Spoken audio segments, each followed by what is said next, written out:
लड़की ने अपने छोटे भाई का हाथ कसकर पकड़ा और फिर तहखाने के बीच की ओर बढ़ी, लेकिन अगले ही पल वह अचानक तहखाने में पहुंची और उसके पास खड़ा भाई कहीं नजर नहीं आया। हालांकि वह पहले कभी यहाँ नहीं आई थी, फिर भी उसे एक अजीब सी जानी पहचानी भावना हो रही थी। लेकिन वह नहीं जानती थी कि कभी पहले भी वह यहाँ एक डरावने सपने में फंसी रह चुकी है। जूली सावधानी से तहखाने के अंदर की ओर बढ़ी, लेकिन अगले ही पल चारों तरफ से चीखने की आवाज आने लगी। उसने देखा कि वह खुद लोहे की जंजीरों से दीवार पर बंधी हुई है, मगर यह दृश्य तुरंत ही गायब हो गया और चारों ओर फिर से सन्नाटा छा गया।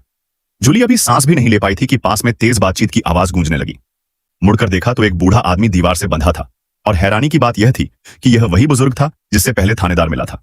जूली को कुछ समझ नहीं आया, लेकिन उसने रस्सी उठाकर कुएं में फेंक दी।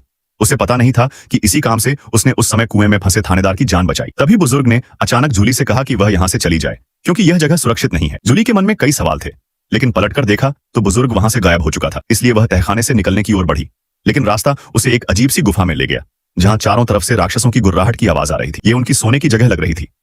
अगर अंधेरा होने तक वह यहां से बाहर नहीं निकल पाती तो राक्षस उसे जरूर खा जाते। जूली लगभग टूटने ही वाली थी कि अचानक वह असलियत की दुनिया में लौट आई।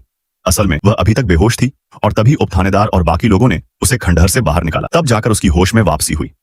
यहाँ का संकट तो अभी टल गया था, लेकिन सुरक्षित घर में अफरा तफरी मच गई थी, क्योंकि फातिमा पर एक बुजुर्ग की हत्या का शक था और वह गायब हो गई थी। गांव वाले बहुत डर गए थे।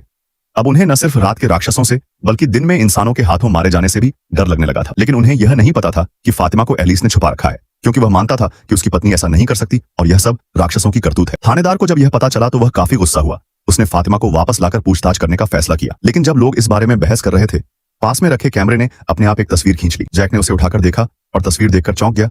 लगता था कि हवेली की औरत ने फिर कोई आदेश दिया है। जैक जल्दी से अस्पताल पहुंचा, चुपके से एक सिरिंज और ड्रिप सेट उठा लाया और घर आकर आदेश के अनुसार अपना खून निकालने लगा। लेकिन जैसे ही वह खून निकाल रहा था, कैमरे ने फिर से अपने आप एक तस्वीर ले ली। इस बार तस्वीर में वह लकड़ी का घर था जहां फातिमा मौजूद थी।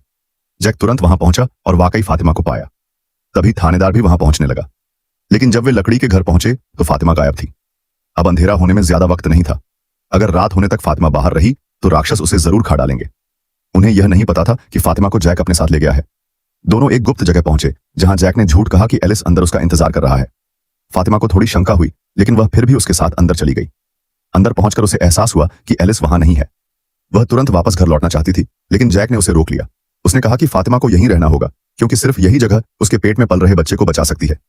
यह सुनकर फातिमा डर गई, क्योंकि जांच में साफ हो चुका था कि वह गर्भवती नहीं है। मगर जैक को पूरा यकीन था कि उसके पेट में बच्चा है और उसने उसे बाहर जाने से रोका। इसी दौरान फातिमा के पेट में अचानक दर्द होने लगा। फिर भी वह जैसे तैसे तहखाने से बाहर निकलना चाहती थी, लेकिन जैक ने उसे खींचकर वापस अंदर ला दिया।